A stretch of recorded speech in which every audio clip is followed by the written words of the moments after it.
Welcome to Listen MKE Live. I'm Ashley Luthern, a reporter for the Milwaukee Journal-Sentinel, and I will be your host tonight. Kids need education to succeed, and Wisconsin needs skilled workers for the future. Could a children's savings account program be an answer? The idea is similar to baby bonds, a nest egg that grows with a child, but in many cases, the money is earmarked for education in what's known as a 529 plan.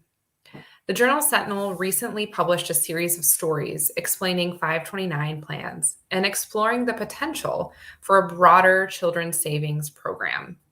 Our panelists tonight will provide insights for individuals, parents, grandparents, guardians who might want to open a 529 account, as well as insights for our wider community on how we can support young people. If you have questions during our discussion, please ask them in the Facebook comments below. And first, a little background about the series and Listen MKE. These stories were part of a broader reporting effort called Steps to Success, which is shining a light on evidence-based programs and policies designed to help young people get what they need to succeed. It is supported through a foundation grant from St. A. Listen MKE is a project aimed at listening to all of Milwaukee's communities. It's a collaboration between the Journal Sentinel, Milwaukee PBS, WUWM 89.7, Milwaukee's NPR, and the Milwaukee Public Library. We're going to start with a short video that explains some of the basics of a 529 account. What will she be when she grows up? You don't know now, but you want her to have options. A 529 college savings plan can help. You can open an account with as little as $25. These accounts have been around since 1996, but many Americans still don't know about them. Even then, state and federal lawmakers were worried about the rising cost of college, so they created a new type of savings plan, one with special tax breaks. Unlike a regular savings account, money in a 529 account is invested. This means your money has more potential to grow. The earlier you start saving, the more time your money has to grow. That way, your child is better prepared for college or other training and apprenticeship programs after high school. And it's not just about saving money. Among kids who expect to go to college, those with a savings account are 6 times more likely to attend. That same study found having an account was a better predictor of whether those children would attend college than race or their parents' net worth.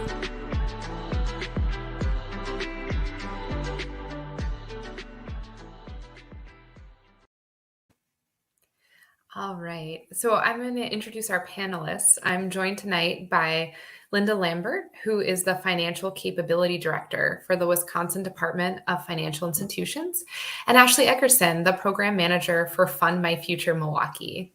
Thank you both so much for joining us tonight for this discussion. Linda, I'd like to start with a few questions for you. Just in general, what is a 529 plan and what can it be used for? Sure. Thanks, Ashley. So first, a 529 plan is named after the Internal Revenue Code. They started in 1996. So some of them are actually into 25 years of having an educational 529. So the 529 is the IRS code. That's what it's named after. So it's a college savings program, and it's used to set aside funds, not unlike a retirement 401k plan. So it's tax deductible. In 2021, the amount is up to the first $3,380 per beneficiary per account for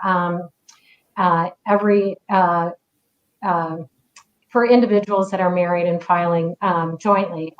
Otherwise, it's $1,640 or $90 if you're filing individually. So it's a tax advantage, tax deduction up front, plus the dollars will continue to grow, and they grow tax deferred, and they are not taxed if you use them for qualified higher education expenses at the time that you start withdrawing those funds.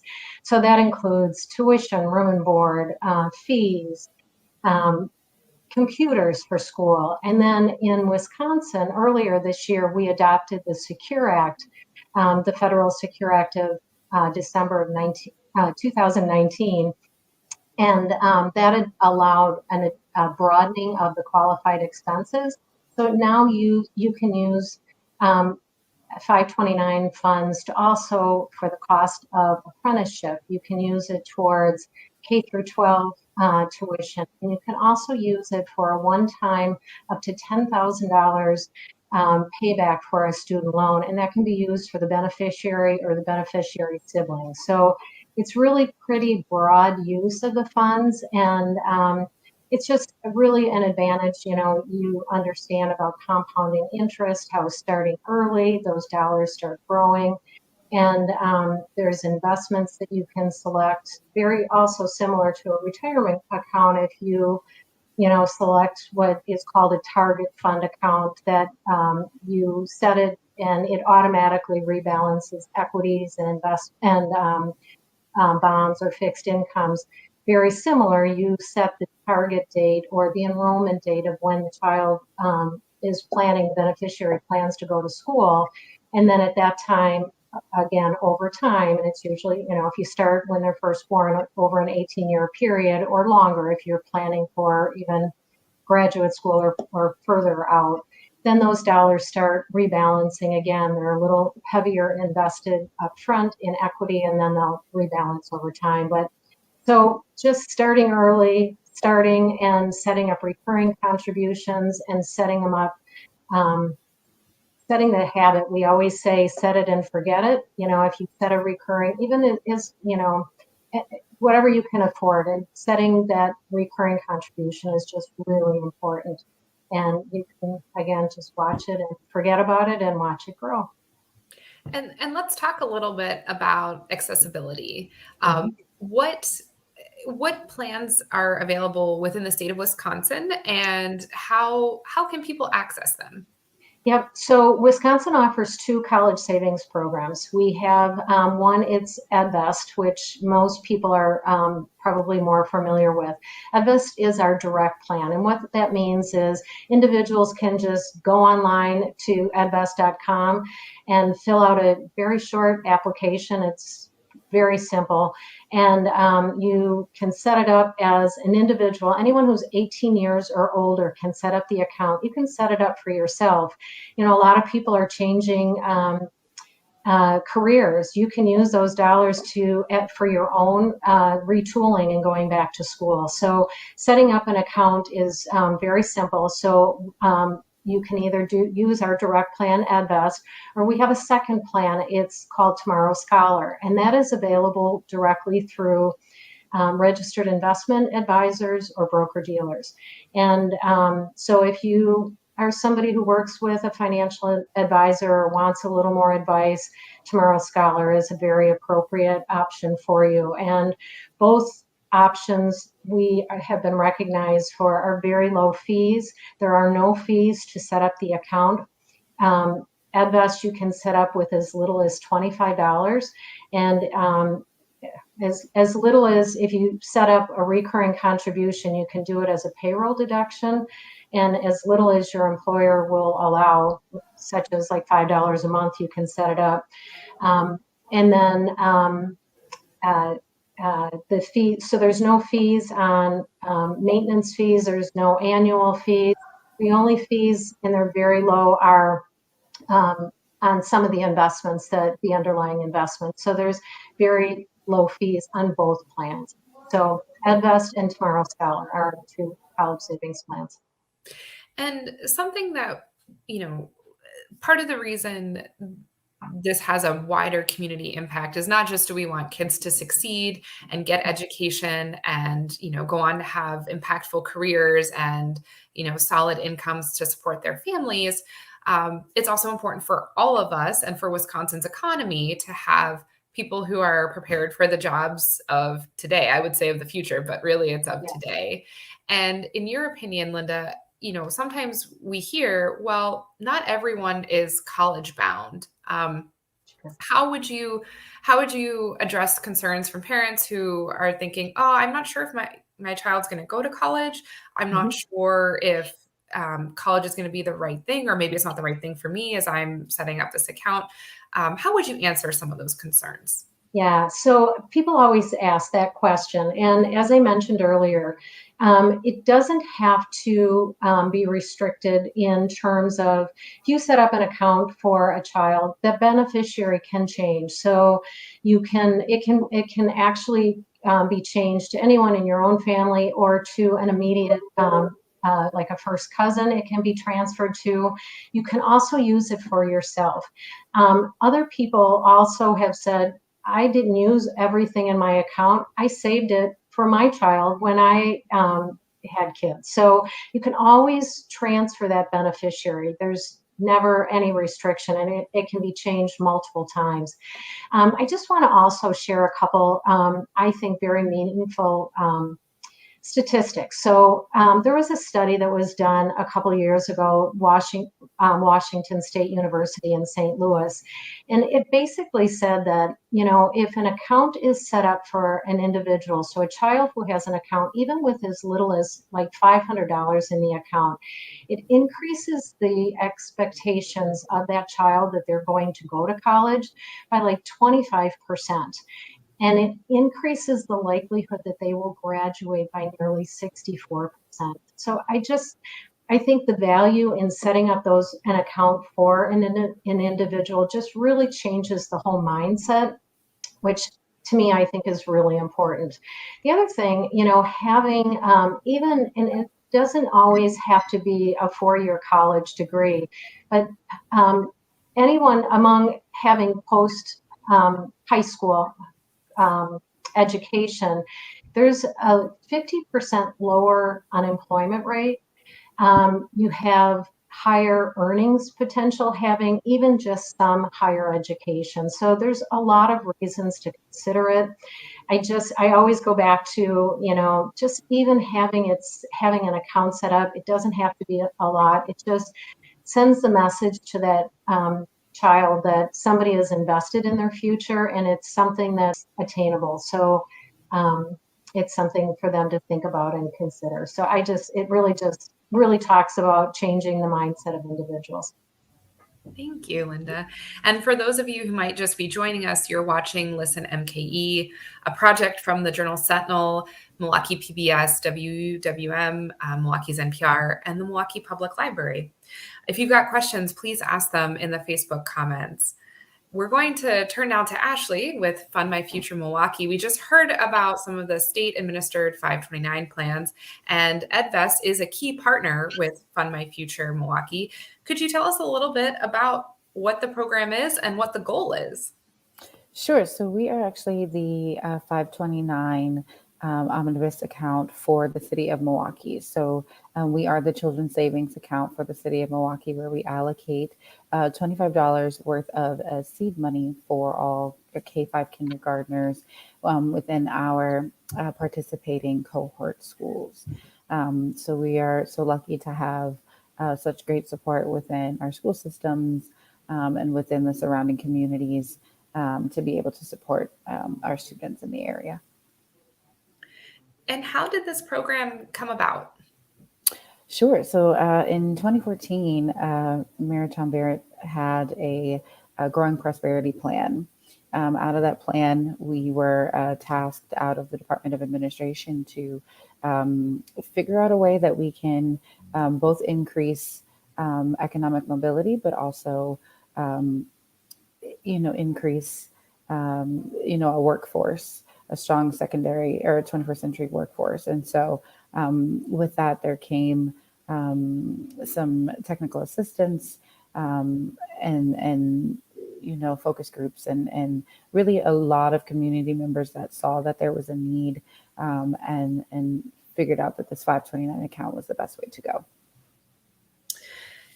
And Linda cited some of the statistics, but what does the research tell us about these broad-based, either community-based or statewide children's savings account programs? In terms of how many students are participating, or Or just in terms of educational outcomes or increasing some of those expectations a little bit. Sure. That really was what the foundation of our program was based upon, was knowing that just in general having the support around these students. Milwaukee is a great city where we provide a lot of wraparound services for our youth and their families when it comes to obtaining education and finding some financial support, even in the workforce, being able to help parents. And so I think this program is no different. We have partners with schools like Next Door, and we work with their early childhood programs to get parents, who are putting their students into their first, experiences with school. So we're lucky to be a part of that development process as well. And then, parents that are interested in learning about a 529 account, what does that even mean? What does savings mean? So we also take in the value of being able to educate our parents on, what it means to save in general. And how is the program funded? Sure. So we are a public-private effort. So we have a lot of community and philanthropic contributions coming in for the program. And most of it, as I understand it, the fiscal partner is the United Way. So that's part of the reason Yes, we have United Way's information down there. absolutely. Yep. United Way is our fiscal agent, and they have been a tremendous partner. We also have worked with the Greater Milwaukee Foundation. We've got some great partners in a lot of different areas. And so the Bader Foundation, a lot of, like I said, great community and philanthropic partners that have just been willing to jump in since the beginning, because education is important, especially for the youth of Milwaukee, the low and moderate income families in Milwaukee. And so they really take pride in that, and we're happy to be a way that they can make that difference. And I know that financial literacy, you were talking about working with parents, educating them on savings and what 529 plans are. But I also know financial literacy for students, even as young as the kindergartners, is also a key component of this program. Could you share a little bit about those efforts and what they look like in the classroom? Sure. I think when I first said that I work with 5-year-olds, people were a little surprised, being that they are 5, and it's such a topic that, even some of us adults have a hard time wrapping our brains around with gaining education, how expensive education can be. And so with that, I really had to look deeper into what is the message here. And I think overall, even for us visually, it's just, what do you aspire? I remember as kids, they used to ask us what we want to be when we want to grow up. And it gave us that vision to say, okay, from this moment on, this is something that I want to work towards. And then knowing that everyone around me knew what my goals were, and some of you knew how to obtain that. And so you were able to guide me in that direction. And so that's actually one of the activities that we do, where we talk about with each of our students, what is it that you want to be, and just make that known to not only yourself, but to your teachers, to your fellow classmates, to your families when you go home. But really just creating that imagery for everybody. So one of those activities is drawing what they want to be when they grow up. And then we turn those 8 by 11 sheets of paper into paper graduation caps. And so that they understand the message is that in order for me to be what's at the top, I need to graduate first. And so that's something that we take into consideration. The other thing is we talk about what is college. We think a lot of kids know, about school, but specifically college. Some of them live in areas where they are right by UW Milwaukee, or they are by Marquette University in the city, and don't know that they live right by a college campus. And so those are some conversations that we have as well. And again, with that support, I talk about my college experiences. Some of their teachers share theirs, but it opens a conversation for them to identify, like, okay, there are people around me that I see every day that have done this, gone to secondary education of any kind. And so it allows for them to identify those individuals and potentially start a conversation. And then we also talk about what is savings, but for them, it's more of, learning that something of value can start small and grow big. And that's really what the 529 account is. Absolutely. And along the way, as I understand it, there are incentives planned for kids and families as they meet certain benchmarks and continue on. Could you share a little bit about what those incentives are? Sure. So right now, so we see the accounts with $25, and then there's an additional $25 if a parent or a guardian opens up their own 529 account to be able to allocate funds in as, whatever amount or as frequently as they'd like to. But in addition to that, we'd also like to encourage, the development that is necessary at certain age in their K through 12 education. And so, when those reading scores become crucial or those math scores become a priority, or even attendance, especially in the city of Milwaukee, that's something that we were told is a target to be able to really see some growth there. And so for us, we just thought that it made sense that became a part of our incentive program to be able to provide our students who started with us when they were 5 and now may be in that 4th, 6th, or 8th grade, where these results are important. And so we really want to support that. And so that's a goal of ours, to be able to provide incentives for that into their accounts as well. And talking about goals, where is Fund My Future Milwaukee right now in the participating schools? I know they're both public and private. And what are the long-term goals for the program? Sure. So right now, as I mentioned earlier, we are currently operating out of a cohort system where we're adding 5 additional schools to the program every year. We are actually on track. So we have added schools. We went from 10 schools. We're now at 25 schools. But with that being said, we'd also like to add more students. The initial goal was to be able to fund all K-5 kindergartners in the city of Milwaukee. And so that's something that we aspire to be able to expand to, and then also increasing the initial seed money.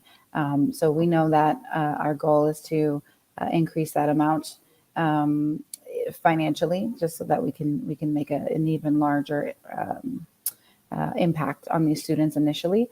And so for me, I think my goal personally, with the first 3 cohorts going on 4 that we've had, is to do what Linda said, is to get them to that 500 initial, and just knowing that, that's something that we support. We know that, and in knowing that these students really see that someone is there to support them, and not just financially, but in support in general.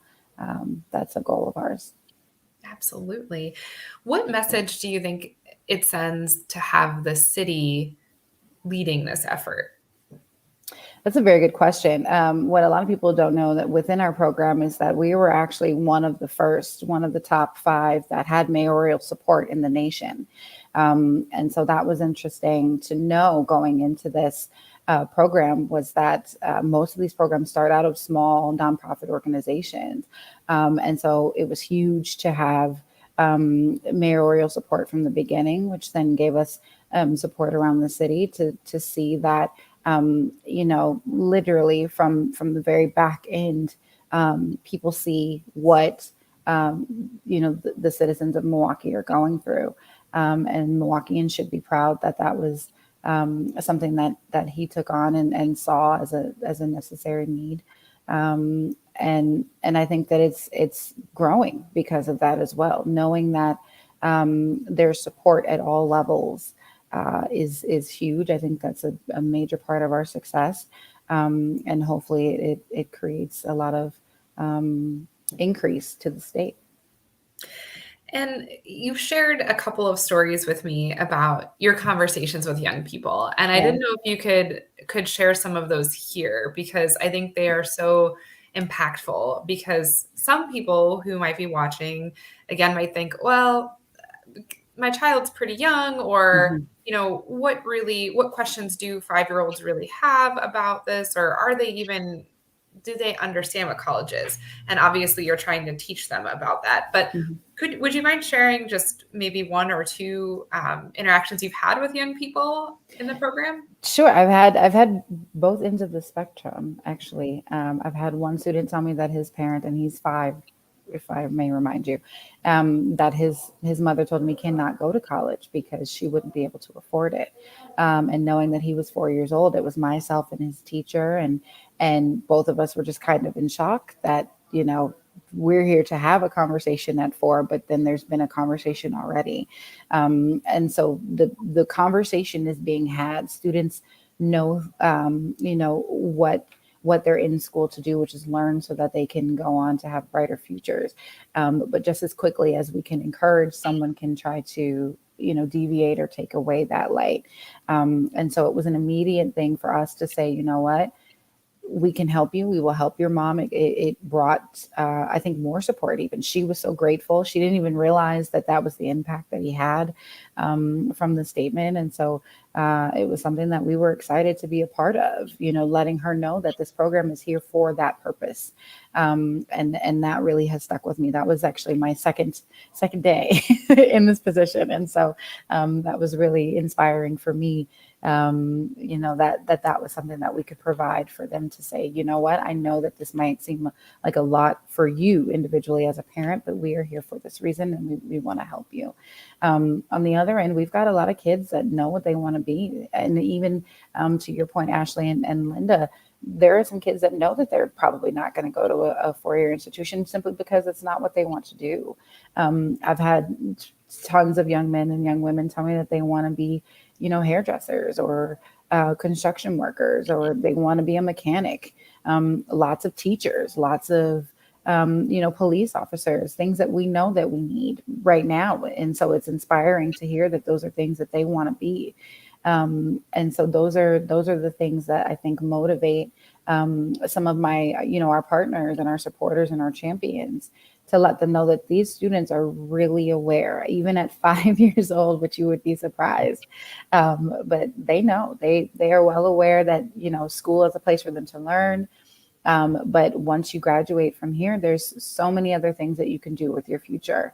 And so we encourage them to have conversations, not only with their teachers, but with their families. And that's something that we also do in support of that as well. So yeah, I've got tons of stories, but those are the two that stick with me. You would be these kids are just amazing. And how can people get involved? Absolutely. If you are a parent and you are interested in opening up your own 529, you can visit our website, or you can go to Advest as well to open up your own account. That's what we encourage. If you are a institution, a school in the area, and you are encouraged by the story and you want to be a part of our program, you can also visit our website. And we can certainly make a connection there on how you can be a part of our program.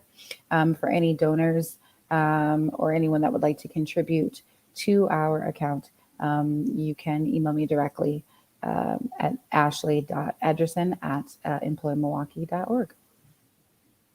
And as we're kind of wrapping up here, I wanted to open it up to both of you to ask you both to reflect a little bit on what were some misconceptions, or what are some of the most common questions that you get about either, Fund My Future Milwaukee as a program, or just 529 plans in general? Because I know, Ashley, when we've talked, you've said a lot of parents have very specific questions about the 529 plan itself. Mm-hmm. And so I don't know who wants to go first, but if you could speak a little bit about just maybe what people should definitely know, or what the common misconceptions are, I think that would be very helpful for our audience.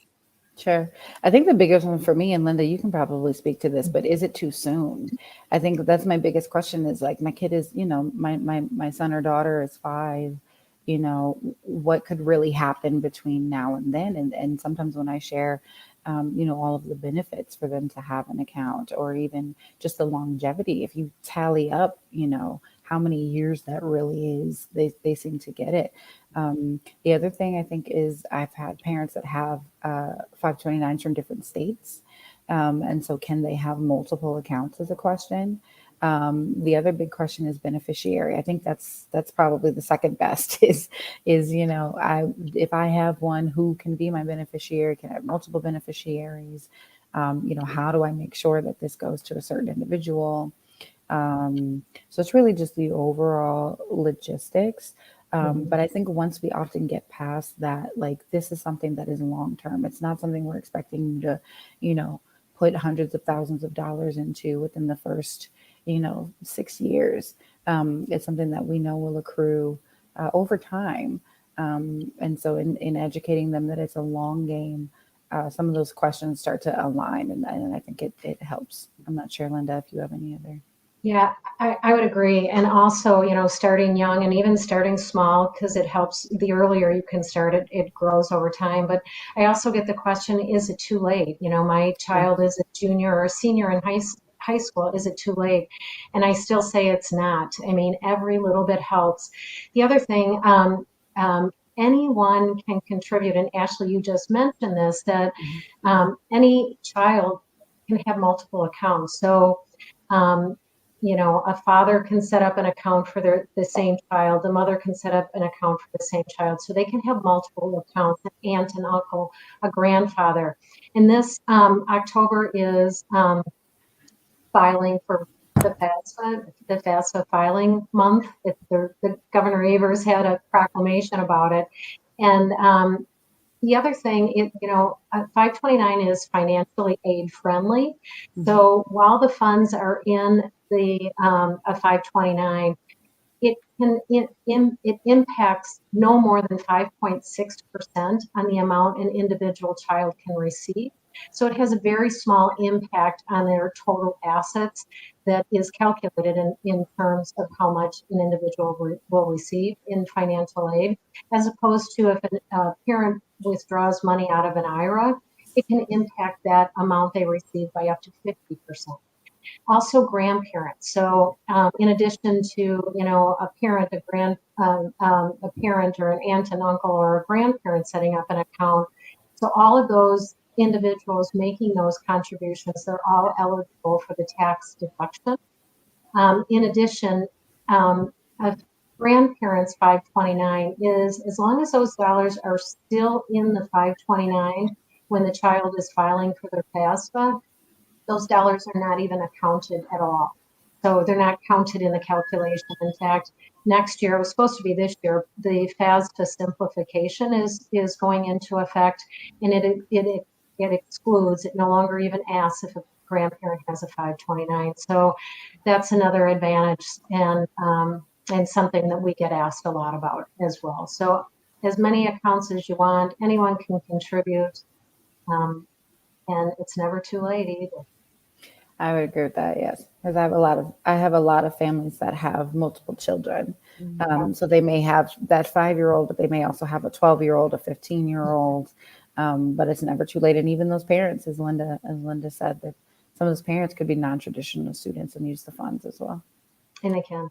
And just to make it clear to those who might be watching logistically, if a parent sets up an account, there's only one beneficiary per account. Is that correct, Linda? Correct. But, parents will ask me, I have 3 children. Can I just set up one account? And you can, and then, transfer it, maybe you put it in the oldest child's name and then just transfer the beneficiary down.